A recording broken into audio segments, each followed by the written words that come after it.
Hello student, આજના લેક્ચરની અંદર આપણે જોઈશું 12th માં ચેપ્ટર નંબર 3 વિદ્યુત રસાયણની અંદર ખૂબ જ મહત્વનો ટોપિક થિયરિટિકલ સેક્શન માટે એ છે નન્સ સમીકરણ. આપણે નન્સ સમીકરણ જે છે એ બંને વિદ્યુત ધ્રુવોમાં સમાન ઇલેક્ટ્રોન અને જુદા જુદા ઇલેક્ટ્રોન હોય એમ બંને માટે સવિસ્તાર જોવાના છે. તો શરૂ કરીએ છીએ આપણે આજનો લેક્ચર.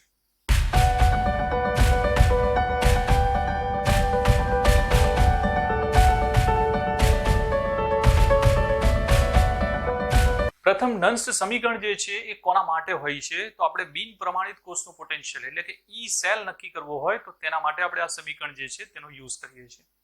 એટલે તમને ક્યાંય બિન પ્રમાણિત કોષનું પોટેન્શિયલ નક્કી કરવાનું સૂત્ર સાબિત કરો તો તે પણ નન્સ સમીકરણ જ છે.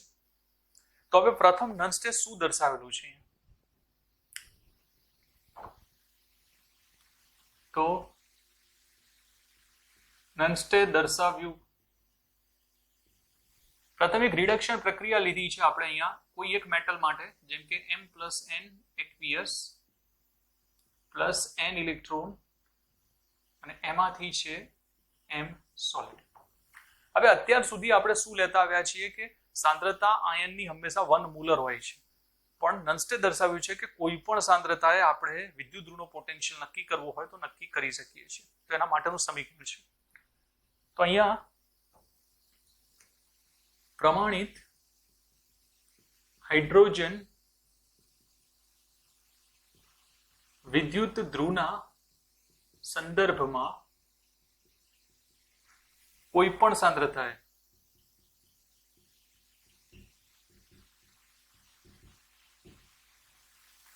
વિદ્યુત ધ્રુવનો પોટેન્શિયલ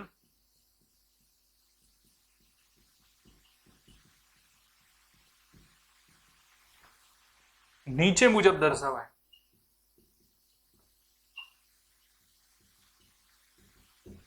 તો હવે આ સમીકરણને આધારે જ સીધું મૂલ્ય લીધેલું છે બિન પ્રમાણિતને આધારે. તો આપણને અહીંયા કહી દીધું છે E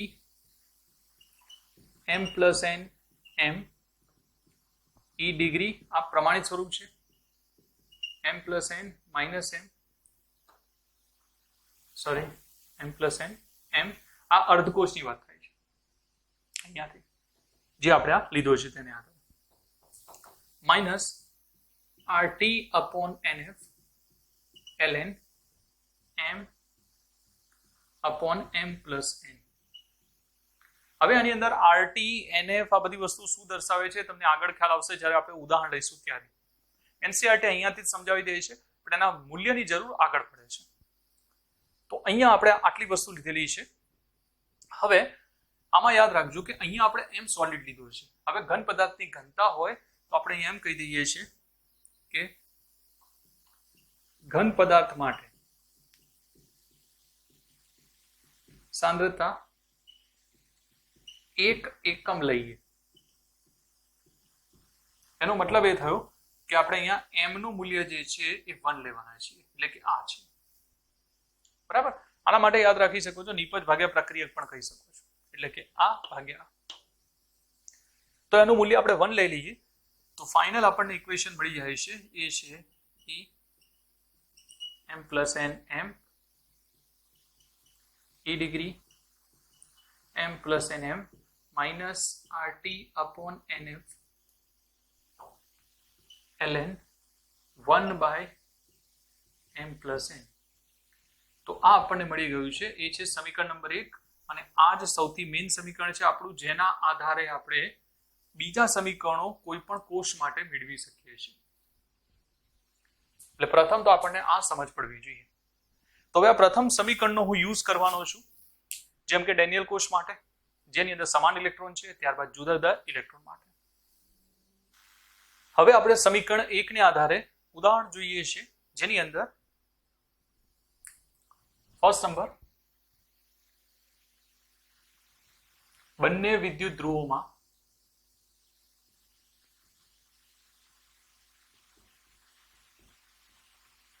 સમાન ઇલેક્ટ્રોન હોય. એટલે જ્યારે બંને વિદ્યુત ધ્રુવોની અંદર સમાન ઇલેક્ટ્રોન હશે ત્યારે આપણે શું કરી શકીએ છીએ, જેના માટે આપણે એમ કહી શકીએ છીએ કે ડેનિયલ કોષ માટે. એટલે તમને ક્વેશ્ચન પૂછી શકે છે કે ડેનિયલ કોષ માટે નન્સ સમીકરણ સાબિત કરો. તો આ જ ઉદાહરણ છે, બંને અંદર સમાન ઇલેક્ટ્રોન. ડેનિયલ કોષમાં એનોડ અને કેથોડ તમે જાણો છો, એટલે કોષનું નિરૂપણ કેમનું કરી શકાય તો જુઓ અહીંયા આપણે લઈએ છીએ અહીંયા Zn સોલિડ, Zn+2 aqueous, ક્ષાર સેતુ, Cu+2 aqueous અને અહીંયા Cu સોલિડ. તો આ છે આપણો ડેનિયલ કોષ. +2 અને +2 એટલે બંને અંદર સમાન ઇલેક્ટ્રોન છે, બંનેમાં બે ઇલેક્ટ્રોન છે. તો પહેલો કેસ છે જ્યારે ઇલેક્ટ્રોન સમાન હોય ત્યારે. તો હવે એના માટે આપણે શું કરીએ, સમીકરણ 1 ને યાદ રાખવાનું છે, તેને આધારે જ આપણે બે અર્ધકોષ માટે, એક એનોડ અને એક કેથોડ માટે આપણે સેમ સમીકરણ લખવાના છે. તો પ્રથમ હું Zn માટે લખું છું અહીંયા Zn+2 Zn equal to E degree Zn+2 Zn minus RT upon NF. n ની જગ્યાએ કેટલા છે અહીંયા 2 છે, તો મેં 2 લઈ લીધા છે. તો RT upon 2F ln 1 upon સાંદ્રતા કોની, તો Zn+2 ની લેવાની છે આપણે અહીંયા, તો Zn+2. તો આ સમીકરણ આપણને મળી ચૂક્યું છે. આ જ રીતે Cu માટે લઈ શકીએ છીએ, Cu+2 Cu, તો E degree Cu+2 Cu minus RT upon 2F ln 1 by Cu+2. Same રીતે તો અહીંયા બે સમીકરણ મળી જાય સમીકરણ 1 ને આધારે. હવે બિન પ્રમાણિત કોષના પોટેન્શિયલ ઈ સેલ માટે અગાઉ સમીકરણ જોઈ ચૂક્યા છીએ, right side minus left side તમે જાણો છો ઓલરેડી, તો એનો યુઝ અહીંયા કરી શકીએ છીએ આપણે. તો અહીંયા હું કહી દઉં છું કે આપણે જાણીએ છીએ કે ઈ સેલ બરાબર, તો ઈ સેલ બરાબર લેવું હોય તો આની અંદર રાઈટ સાઈડ, તો રાઈટ સાઈડ આ છે, લેફ્ટ સાઈડ આ છે, તો હું એવું કહી શકું છું અહીંયા કે E Cu+2 Cu minus E Zn+2 Zn. Clear? એટલે right side minus left side બિન પ્રમાણિત છે એટલે આપણે બિન પ્રમાણિત રાખ્યું છે. શું હવે આ બંનેની કિંમત છે મારી જોડે, તો યસ બંનેની કિંમત છે મારી જોડે. અહીંયા તમે જોઈ શકો છો Zn+2 Zn, Cu+2 Cu બંનેની કિંમતો છે. આને હું કહી દઉં છું સમીકરણ નંબર 2, આને કહી દઉં સમીકરણ નંબર 3. તો બંનેની કિંમત આપણે અહીંયા મૂકી દઈએ. તો બંનેની કિંમત મૂકી દઈશું તો શું મળશે આપણને, તો જો અહીંયા, તો અહીંયા આપણે એમ કહી શકીએ છીએ ઈ સેલ બરાબર, તો પહેલા Cu ની વાત કરીએ તો E degree Cu+2 Cu minus RT upon 2F ln 1 by Cu+2. હવે માઇનસ લઈએ છીએ તો આ માઇનસ થશે, તો આ માઇનસ માઇનસ પ્લસ થઈ જશે.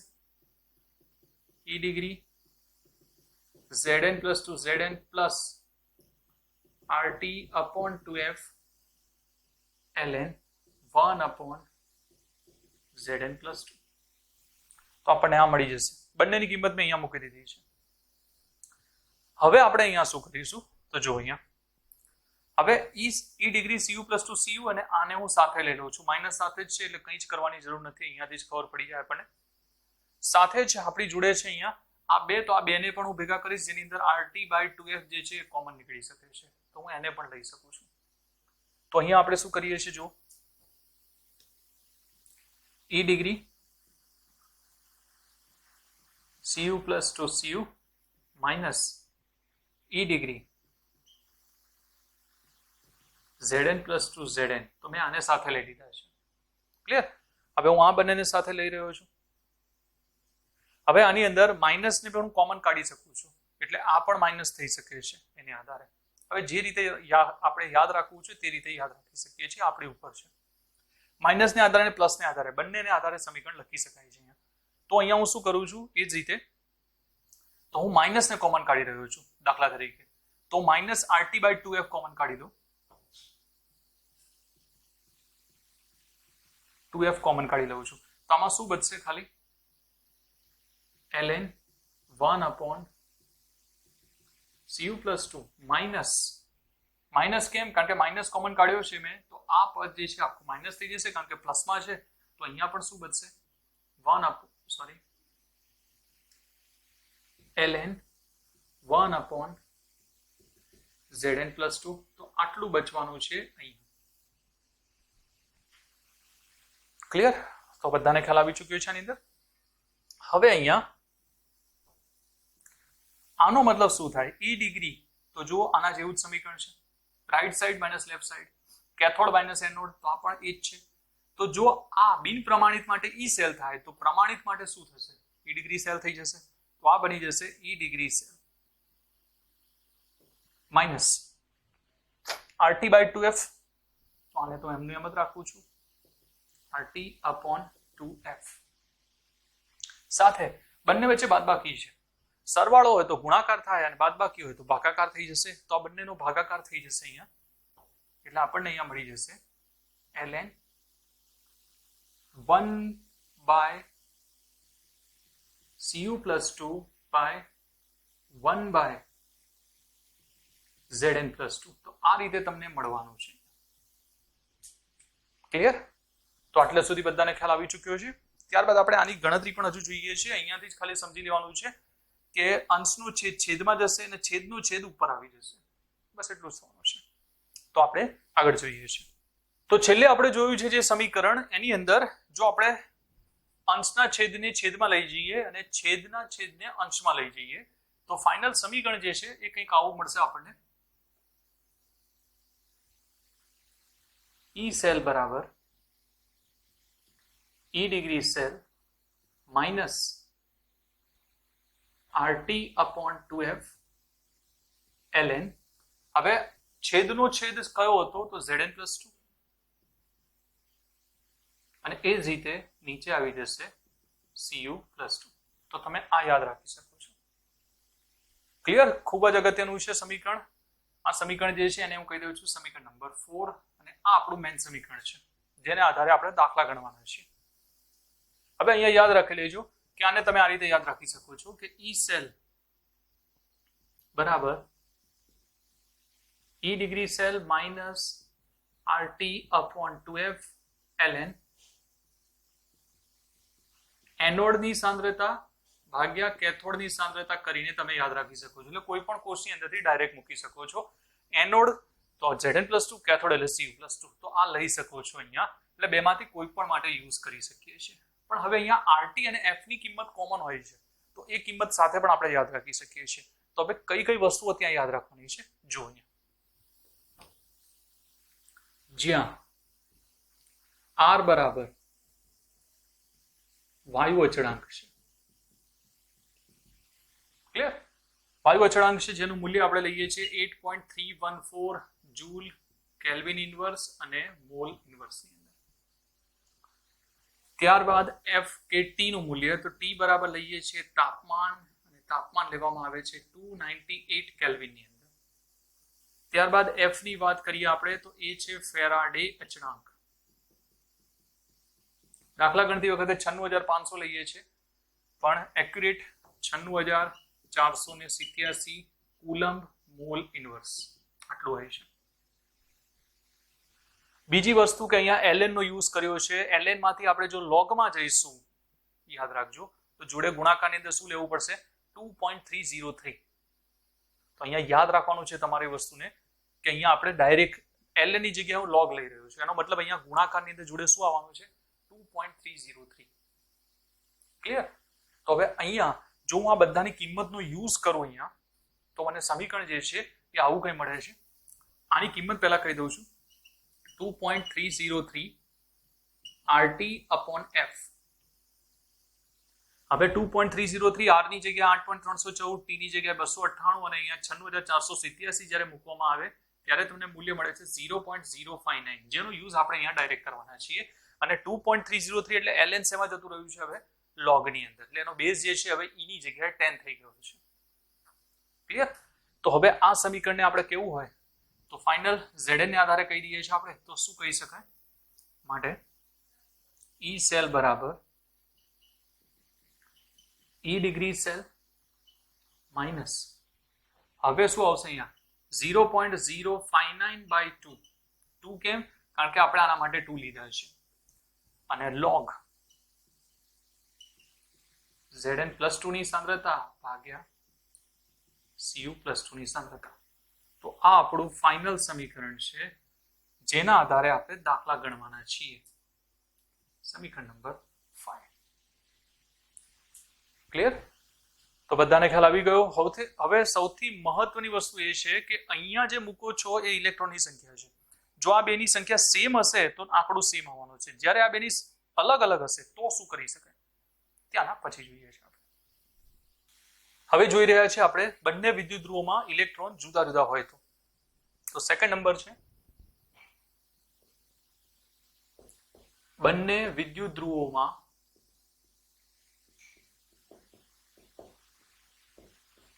જુદા જુદા ઇલેક્ટ્રોન હોય. તો પ્રથમ તો તમારે બંનેના ઇલેક્ટ્રોનને સમાન કરવા પડશે, પછી જ તમે એનો ઉપયોગ કરી શકો છો સમીકરણની અંદર. તો તમને કોષ આપેલો છે અહીંયા, જેમ કે અહીંયા આપી દીધું છે નિકલ Ni+2 aqueous ક્ષાર સેતુ, અહીંયા Ag+ Ag. તો આ રીતનું આપી દીધું છે. તો હવે અહીંયા યાદ રાખજો આમાં +1 છે, આમાં +2 છે, તો બંનેને સેમ કરવા પડશે. હવે આ એનોડ એટલે ઓક્સિડેશન, આ છે રિડક્શન. તો કુલ પ્રક્રિયા શું થશે અહીંયા?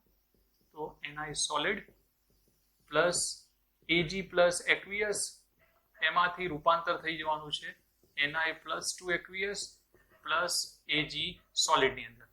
હવે અહીંયા 2 છે, અહીંયા 1 છે, તો આને હું 2 વડે ગુણી નાખું છું તો અહીંયા પણ 2 મોલ Ag મળશે. હવે આ પણ +2 છે, આ પણ +2 થઈ ચૂક્યો છે. બંનેના ઇલેક્ટ્રોન સમાન થાય પછી જ આપણે સમીકરણ લખી શકીએ છીએ. સમીકરણ સીધું જોઈ ચૂક્યા છીએ આપણે, એનોડ ભાગ્યા કેથોડ અથવા નિપજ ભાગ્યા પ્રક્રિયક. બે રીતે યાદ રાખી શકો છો. નિપજ એટલે કે આ અને પ્રક્રિયક એટલે કે આ. બરાબર છે? અથવા તમે યાદ રાખો એનોડ ભાગ્યા કેથોડ એટલે એનોડ આ છે અને કેથોડ આ છે. ફક્ત આયનને લેવાના છે, બાકીના તો આપણે કહી દીધું છે કે ઘન અવસ્થાની અંદર સાંદ્રતા 1 થવાની છે. તો અહીંયા ધ્યાન રાખી લઈશું આપણે. તો સમીકરણ શું લખીશું? ડાયરેક્ટ E સેલ બરાબર E ડિગ્રી સેલ. હવે E ડિગ્રી સેલ કેમનો ફાઇન્ડ કરવાનો છે આનો એ તમને દાખલામાં ખબર પડશે. -0.059 n ની જગ્યાએ હવે કેટલા થઈ ગયા? 2 log. તો અહીંયા આવી જશે Ni+2 અને નીચે આવી જશે Ag+. હવે અહીંયા ધ્યાન રાખજો Ag+ ની આગળ 2 છે તો એની ઘાતમાં આવશે. હવે આ ભૂલવાનું નથી. દરેક વખતે તમારે આ વસ્તુનું ધ્યાન રાખવાનું છે. જેટલા પણ આગળ તમને અહીંયા તત્વયોગમિતીય ગુણાંક દેખાય છે એટલી એની ઘાતમાં લખવા પડશે. કેટલીક વાર બંને માટે યુઝ કરવા પડે છે. માની લો કે અહીંયા એલ્યુમિનિયમ અને મેગ્નેશિયમનો યુઝ કર્યો હોત તો એકનો +3 અને એકનો +2 છે, તો એ કન્ડિશનમાં બંનેને ગુણવા પડત તો બંનેને ઘાત આવી શકે. ક્લિયર? તો એક આનો યુઝ કરીએ છીએ આપણે જ્યારે ઇલેક્ટ્રોન જે છે એ જુદા જુદા હોય ત્યારની વાત છે.